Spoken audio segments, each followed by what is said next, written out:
feel like it's not fair for everyone to get up here and speak for me about what I did. I feel like these people deserve to hear what happened and why.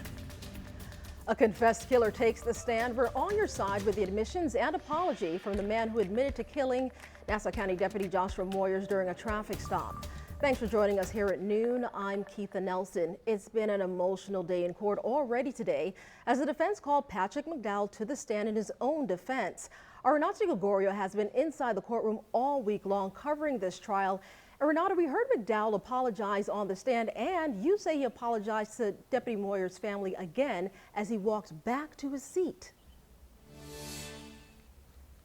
Yes, Keitha, as Patrick McDowell left the stand walking back to his seat, he passed the family of the man who he murdered, and he said that he was sorry. He also apologized to a number of people during his testimony. When he sat back down, he wiped his eyes.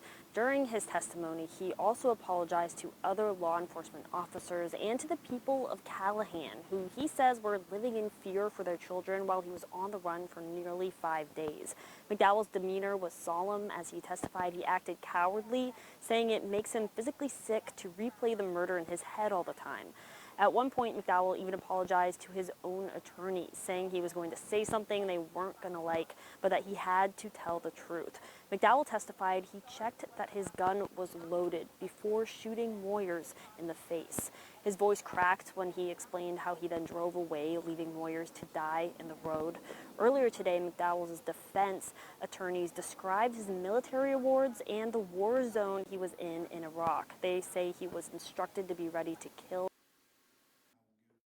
The first thing is I want to take the opportunity to apologize to the family of Deputy Moyers and the deputies that he works with, all the people that I took something I can't give back. And if I had my way, if my death could bring him back, we wouldn't be here today. I wouldn't be here today. I feel like it's not fair for everyone to get up here and speak for me about what I did. I feel like these people deserve to hear what happened and why.